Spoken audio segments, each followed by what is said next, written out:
नमस्ते, investing minds में आपका स्वागत है। मैं हूं उत्पल चौधरी और बात होगी आपके निवेश से जुड़ी हुई खबरों पे। और सबसे पहले हम लोग बात करेंगे सिल्वर, गोल्ड और फिर शेयर बाज़ार पे। देखिए, सिल्वर और गोल्ड में तेज़ी बरकरार है। सिल्वर में खासकर बहुत तेज़ सिल्वर इस समय देखा जा रहा है। और जो अगर आज का हम देखें तो इस समय जो सिल्वर चल रहा था वो 3.48% ऊपर था, 88.13 पे था। अगर इंडियन करेंसी में उसको कन्वर्ट करें तो 2,79,487 पे वो ट्रेड कर रहा है इस समय, जीएसटी और कस्टम वगैरह जोड़कर। और गोल्ड को देखें तो वो चल रहा है 4605 पे और इस समय 0.06% की तेज़ी है। और अगर इसको इंडियन करेंसी में कन्वर्ट करें तो ये बन जाता है 1,46,043। गोल्ड जो है वो 4600 के ऊपर है, 4600 के ऊपर है। गोल्ड में हम बाद में बात करेंगे, पहले बात करते हैं सिल्वर को लेकर। लेकिन साथ में अगर हम चाइना का बाजार देखें कि चाइना का मार्केट जो है वहाँ बिल्कुल एक डिफरेंट रेट चल रहा है और आज भी डिफरेंट रेट है। लेकिन वहाँ जो तेज़ी देखी जा रही थी पहले, वो तेज़ी कल नहीं देखने को मिला। क्योंकि कल आप देखें यहाँ जो है लगभग 3-4% के आसपास जो है भाग गया, लेकिन वहाँ जो है बढ़ोतरी बिल्कुल मामूली सी हुई। क्योंकि परसों बंद हुआ था $93.27 पे और कल बंद हुआ है वहाँ पे $93.92 पे। हालांकि अगर इसके बीच में देखें तो $5 का गैप बरकरार है अभी भी, लेकिन ये गैप पहले $7-8 के आसपास आ गया था तो वो कवर हुआ है। तो उसमें एक बात वो देखा जा रहा था कि वहाँ जो है थोड़े से सिल्वर आए थे, जो सिल्वर जो है 500 मैट्रिक टन के आसपास जो आ गया था वो बढ़कर जो है 623 मैट्रिक टन के आसपास का आ गया था। जो अब गोल्ड और सिल्वर के डिलीवरी और जो उसका स्टॉक पड़ा हुआ है उस पर चर्चा कर लेते हैं, क्योंकि वो सबसे अहम चीज़ होता है। तो इसमें जो गोल्ड जो है इस बार जो डिलीवरी देना है वहाँ 162 केजी का देना है, जो और 13 जनवरी को मतलब कल जो है 286 केजी का था, तो वहाँ से कम हुआ है, डिलीवरी कम है। और स्टॉक फॉर सेल जो है वो है लगभग 600 मैट्रिक टन के आसपास। 61 टन जो है वो गिरवी रखी हुई है।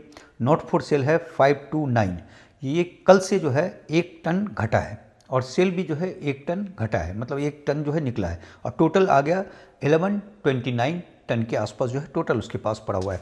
और सिल्वर को हम देखें तो सिल्वर में जो है वो पड़ा हुआ है सेल के लिए है 3826 टन और ये 15 टन घटा है कल से, मतलब 15 टन जो है यहाँ से निकला है चीज़ें। और नॉट फॉर सेल है 9728, तो यहाँ भी 38 टन घटा है, यानी बहुत लोगों ने नॉट फॉर सेल वाला चीज़ को रिलीव किया है, इधर उधर चला गया होगा जो भी है। और टोटल जो है वो है 13,555 टन, 52 टन जो है यहाँ भी शॉर्ट देखा जा रहा है। तो कुल मिलाकर सिल्वर पे, मतलब इससे सिल्वर पे जो प्रेशर दिख रहा है उसका रिफ्लेक्शन है। लेकिन सिल्वर में एक चीज़ देखा जा रहा है कि जो डिलीवरी है आज 22.7 टन, उसमें डाइचे बैंक ने 19.44 टन बेचा है। तो इससे ऐसा लग रहा है कि कोई बड़ा प्लेयर, एक या दो प्लेयर ने ज़बरदस्त बेचा है और जो खरीदारी किया है वो जो है लोगों ने थोड़ा थोड़ा करके खरीदारी किया, लेकिन बेचने वाला जो है एक बड़ा चंक देखा जा रहा है। देखिए, 83 को क्रॉस करते ही सिल्वर जो है एक डिफरेंट टेरिटरी में चला गया है। 83 से लेकर 96 जो कप एंड हैंडल वाला जो पैटर्न था उस वाले टेरिटरी में है। अब यहाँ पे क्या होगा कि बहुत सारे लोग अपना अपना प्रॉफिट बुक करेंगे, जैसे कि डाइचे बैंक पर जो देखा गया 19.44 टन हुआ। अब जिसने भी सिल्वर मान लीजिए कि 30, 32, 22 रुपये, 24 रुपये पे खरीद रखा है, तो उसका पोर्टफोलियो अब तो काफ़ी, उसका वेटेज काफ़ी ज़्यादा हो गया होगा सिल्वर का, जो कि लगभग दोगुना हो गया, 200% के आसपास अगर देखें तो वहाँ से भाग चुका है। तो ऐसे में वो क्या करेंगे कि अपने पोर्टफोलियो को कम करते हैं, और या एक दूसरा तरीका होता है कि उसमें से मूल पैसे जो है निकालते हैं जो है और उसको कहीं और लगाते हैं। क्योंकि इस समय कॉपर भी भागेगा, एल्युमिनियम भी भागेगा, तेल भी जो है उसमें काफ़ी ज़बरदस्त धड़कन देखा जा रहा है। तो इस तरीके से ये चीज़ें होंगी, शिफ्ट होता रहेगा। लेकिन ओवरऑल जो है सिल्वर काफ़ी बुलिश है। और फिबोनाची जो है अब एक दूसरा दे दिया है 106 डॉलर प्रति आउंस का जो है उसने एक नया टारगेट फिक्स कर दिया है, चूँकि 83 वाला टारगेट उसका कंप्लीट हो गया। अब जो यहाँ पे जो छोटे निवेशक हैं उनको थोड़ा सा सावधानी रखना होगा, क्योंकि अगर आप मतलब जो नया एंट्री वाला जो पॉइंट होता है वो नया एंट्री पहले का था। इस समय जो नए निवेशक हैं उसके लिए न्यू एंट्री का तरीका बिल्कुल डिफरेंट होगा। वो आप अपने सेबी रजिस्टर्ड एनालिस्ट से जरूर कंसल्ट करके कीजिएगा, ब्लाइंडली बिल्कुल मत कीजिएगा कि हमें इस फेज पे जब ऑल टाइम हाई का रिकॉर्ड टूट रहा है तो इस समय अगर हमें इस बाज़ार पे आना है तो किस तरीके से आना है, ये उनसे ज़रूर राय लीजिएगा। लेकिन मेरे तरफ से एक मुफ्त सलाह है कि जब भी होना चाहिए पिरामिड की तरह होना चाहिए। पिरामिड देखिए ऐसे ट्रायंगल होता है कि जब सस्ता रहता है तो उसमें ज़्यादा इन्वेस्ट किया जाता है, फिर जब ऊपर होता है तो थोड़ा कम किया जाता है। मतलब जैसे जैसे रेट बढ़ता है वैसे वैसे आदमी का इन्वेस्टमेंट का रफ्तार कम होना चाहिए। ये जो जो प्रोफेशनल होते हैं, जो बड़े बड़े जो प्लेयर होते हैं वो इसी तरीके से करते हैं। लेकिन आम निवेशक क्या करता है कि नीचे उल्टा करता है, वो पिरामिड को उल्टा कर देता है। तो नीचे जो रहता है तो उसमें कम खरीदता है और जो ऊपर वाला जब होता है, जो लाइन होता है वहाँ पे ज़्यादा खरीदारी करता है। तो उस चीज़ पे आप अपने जो भी एनालिस्ट होंगे उनसे डिस्कस कर लीजिएगा, तो कोई भी कुछ नहीं कह सकता। और ये जो मार्केट होता है, मार्केट में जो टेक्निकल चार्ट होता है वो टेक्निकल चार्ट का ये अर्थ नहीं होता है कि वो उस चीज़ को छुएगा ही छुएगा। टेक्निकल चार्ट एक अनुमान लगाया जाता है, छूने के लिए जो बाकी सपोर्ट चीज़ है, डिमांड है, सप्लाई है, जो है इकॉनमी है, जो जियोपॉलिटिकल सिचुएशन है, ये सब फैक्टर आकर जो है फिर उसको सपोर्ट करता है। अगर ये सब फैक्टर ना हो और सिर्फ टेक्निकल चार्ट हो तो ऐसा नहीं है कि टेक्निकल चार्ट ने बोल दिया कि भाई इसको 96 जाना है तो जाना है, ऐसा नहीं होता है। टेक्निकल चार्ट एक सिर्फ जो है चीज़ें देखी जाती है कि ये चीज़ यहाँ रिफ्लेक्ट हो रहा है और इसका जो कारक है जो इसको बढ़ाएगा वो किस तरीके से है, वो तमाम फैक्टर उसको जोड़ा जाता है। तो ये जो मार्केट है काफ़ी जो है काफ़ी बुलिश मार्केट है और उस बुलिश मार्केट में सावधानी भी बिल्कुल, रिस्क मैनेजमेंट जो है डबल हो जाना चाहिए। जब नीचे रहता है तो रिस्क मैनेजमेंट कम रखना चाहिए, लेकिन जैसे जैसे ऊपर बढ़े चूँकि रिस्क मैनेजमेंट बढ़ाना चाहिए। बाकी जो चीज़ें देखी जा रही है कि सिल्वर पे जिस तरह से भूचाली मचा हुआ है, एक तो जो कॉमेक्स में जो उसका मार्जिन बढ़ा दिया गया है, ये खबर कल के बुलेटिन रिकॉर्ड करने के बाद आया था, इसलिए कल दे नहीं पाया था। लेकिन मार्जिन मनी जो है वो सिल्वर में 9% बढ़ाया है और गोल्ड में 5%। अब ये तरीका है कि पहले क्या होता था कि डॉलर में बढ़ा देते थे, अब इसने क्या है कि जैसे जैसे प्राइस बढ़ेगा वैसे वैसे मार्जिन बढ़ता चला जाएगा। क्योंकि पहले इसमें काफ़ी चेंज हो गया है। ये जो है मतलब अगर दिसंबर में हम देखें तो तभी 25,000 के आसपास था, 4 दिन के बाद जो है फिर 32,500 कर दिया गया, 32,500 के आसपास कर दिया गया, 25,000 से तुरंत बढ़ाकर अब जो है ये 9% बढ़ा दिया गया है। और 9% कल के रेट पे जब जोड़ा गया तो वो बन रहा था 38,250 पे। दूसरी खबर कॉमेक्स के तरफ से है कि 100 आउंस सिल्वर का जो है फ्यूचर कॉन्ट्रैक्ट लाया जा रहा है। अभी जो है वो 5,000 आउंस का था, जो बनता था 155 केजी, 155 केजी का बनता था, लेकिन ये 100 आउंस में बनेगा 3.11 केजी का, और ये छोटा लाया जा रहा है। इसमें क्या होगा कि जो छोटे ट्रेडर हैं वो एंटर कर सकेंगे।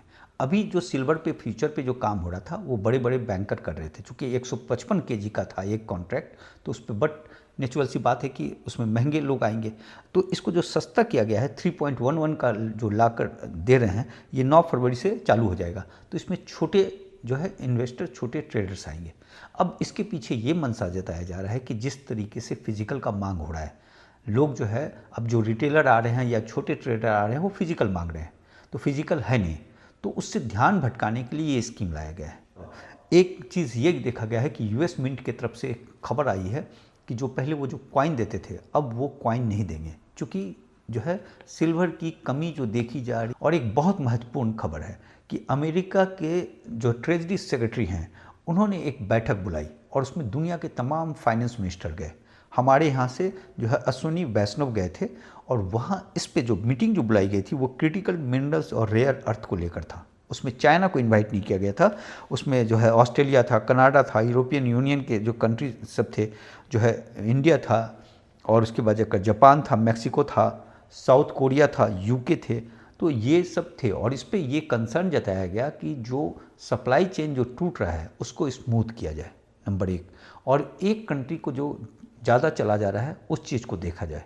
तो सब लोगों ने इस बात को एश्योर किया है, क्योंकि ये चीज़ है ये चाइना के पॉइंट ऑफ व्यू से है। और जो जिस तरीके से कमोडिटीज़ में कब्जा कर लिया था चाइना ने पूरी तरीके से, पेट्रोल जो है वो सिर्फ उसके हाथ से फिसला हुआ है, क्योंकि 75% वो तेल मंगवाता है, तो तेल जो फिसला हुआ है, तो ये जो क्रिटिकल मिनरल्स को लेकर अमेरिका अपने आप को ठीक ठाक करने की पोजीशन कर रहा है और साथ में तेल पर जो है वेनेजुएला से हमला करके वो तेल के जरिए एक मैसेज देने की कोशिश कर रहा है। तो ये इस तरीके से ये जो कमोडिटीज़ की जो लड़ाई है वो बड़ी तेज हो गई है। अब इसमें देखना है कि ये जो तेज़ी जो चल रहा है सिल्वर का, ये कहाँ तक जाता है, क्या जाता है। बाकी गोल्ड को लेकर हम लोग बात करते हैं कि गोल्ड जो है इस समय जियोपॉलिटिकल और इकॉनमी से रिलेटेड है पूरी तरीके से। सिल्वर की कहानी डिफरेंट हो गई है, तो इकॉनमी उस तरीके से है नहीं। दूसरा, जियोपॉलिटिकल सिचुएशन जो है बहुत ज़बरदस्त गंभीर हो चुका है। जिस तरीके से ईरान वाले मसले पे अब रसिया जो है आ गया है, रसिया ने बताया है कि आप बिल्कुल ऐसा कुछ नहीं करेंगे। मतलब एक तरीके से रसिया ने धमकी दिया है कि अगर ईरान पे आपने हमला किया तो उसका परिणाम गलत होगा। तो ऐसे में गोल्ड जो है वो बेहतर करता है। और गोल्ड में एक चीज़ देखा गया है कि इस समय जो ट्रायंगल बना है वहाँ पे वो वोलेटाइल काफ़ी ज़्यादा रहा था, उतार चढ़ाव काफ़ी ज़्यादा रहा, एक रेंज पर ये मूव जो है बना रहा था। इसमें अगर गोल्ड में देखें तो सिल्वर की तुलना में उस तरीके से तेज़ी थी नहीं उसमें। लेकिन इस समय एक चीज़ जो रिफ्लेक्ट हो रहा है गोल्ड में जो है 4680 जो है वो एक बड़ा रेजिस्टेंस दिख रहा है। अगर उसको क्रॉस कर लेता है ठीक ठाक से तो 4720 जो है वो एक दूसरा रेजिस्टेंस है वहाँ पे।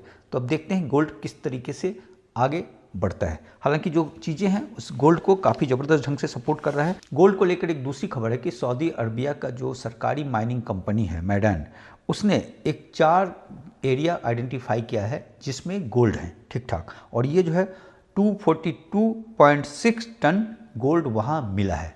तो गोल्ड का जो क्राइसिस चल रहा है, ऐसे में 242 टन गोल्ड मिलना एक पॉजिटिव चीज़ दिख रहा है। बाकी अमेरिका में जो है आज सुप्रीम कोर्ट का फैसला आना है कि टैरिफ सही है या गलत है, और टैरिफ से जो पैसे वसूले गए थे उस अगर गलत है तो वो वापस दिए जाएंगे या नहीं दिए जाएंगे, इस पर काफ़ी कुछ डिपेंड करता है।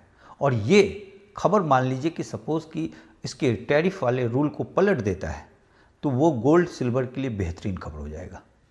और अगर नहीं पलटता है, एज इट इज़ रहने देता है, तो गोल्ड सिल्वर पे किस तरह का प्रेशर आएगा वो देखना होगा। तो फिर से अंत में बोल दें कि इस समय सिल्वर में ज़बरदस्त बुल मार्केट चल रहा है, और ऐसे बुल मार्केट में आप जो भी चीज़ें करते हैं अपने मन से या अपनी सोच के हिसाब से, आपके दिमाग में कोई फिगर आ गया उसके हिसाब से बिल्कुल नहीं कीजिएगा।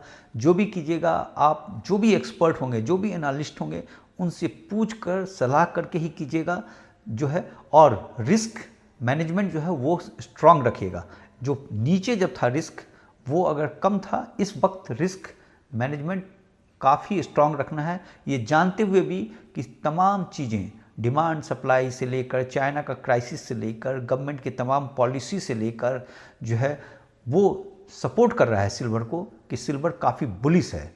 लेकिन उसके बावजूद भी आंख मूंद कर, इकॉनमी के चीज़ों में आंख मूंद कर कभी काम नहीं करना चाहिए। सेफ एंड साउंड रहना चाहिए और सेफ एंड साउंड इन्वेस्ट करना चाहिए। ये मेरे तरफ से आप लोगों को सलाह है। और प्लीज़ चैनल को लाइक और सब्सक्राइब करें। कल का वीडियो काफ़ी कम लोगों ने देखा तो वो ठीक नहीं लगता है।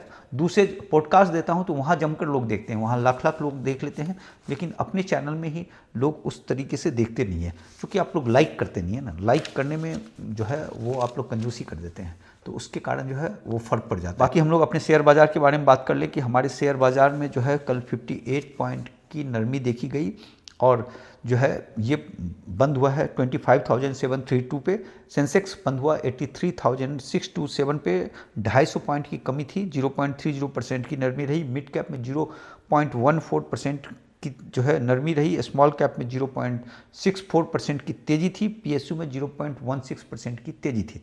और रेजिस्टेंस और सपोर्ट की बात करें तो 25,858 जो है वो पहला रेजिस्टेंस है, दूसरा है 25,928, तीसरा है 26,042। और सपोर्ट की अगर हम बात करें तो 25,632 जो है वो पहला सपोर्ट है, दूसरा सपोर्ट है 25,562 और तीसरा सपोर्ट है 25,449। वर्ल्ड बैंक ने कहा है कि हमारा इकॉनमी ग्रोथ जो है बहुत शानदार रहेगा जी, 7.2% रहेगा, लेकिन शेयर बाज़ार में उस तरह से रिफ्लेक्ट हो नहीं रहा है। और एक चीज़ जो परसों जब एम्बेसडर आए और बताए कि भाई हमारा ट्रेड डील हो जाएगा और तमाम चीज़ें वो काफ़ी पॉजिटिव है, ये सब बातें, उसके बाद से मार्केट जमकर झूमा। उसके बाद कल ट्रंप की तरफ से ये आ गया कि ईरान के साथ जो भी संबंध रखेगा, जो भी ट्रेड डील रखेगा, उसमें 25% एक्स्ट्रा टैरिफ लगाया जाएगा। तो 50% ये है, 25% और 75%। तो ये चीज़ रिफ्लेक्ट होने लगा, जिसके कारण जो है बाज़ार में फिर से नरमी आ गई। अब हमारा ईरान के साथ जो है वो ठीक ठाक है, वहाँ पोर्ट भी बनाया है भारत ने अपने सहयोग से, तो ये उसके साथ तो व्यापारिक संबंध है ही है।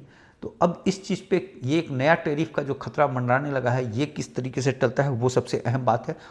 और इस बीच हमारे एस जयशंकर जो है अमेरिका के जो है state of secretary Marco Rubio के साथ मुलाकात हुई और उस पर ट्रेड पे बातचीत हुआ, डिफेंस पे बातचीत हुआ, क्रिटिकल मिनरल्स पे बातचीत हुई और काफ़ी पॉजिटिव बातचीट रहा है। तो अब देखते हैं कि आगे किस तरीके से ट्रेड डील जो है एक अटका हुआ है, जिसका शेयर बाजार इंतजार कर रहा है, वो कब जो है ये जो टूट लाइन जो है, ये लाइन जब ये आइस जो है ये कब ब्रेक होता है, तो उस पर निगाहें बनी रहेगी।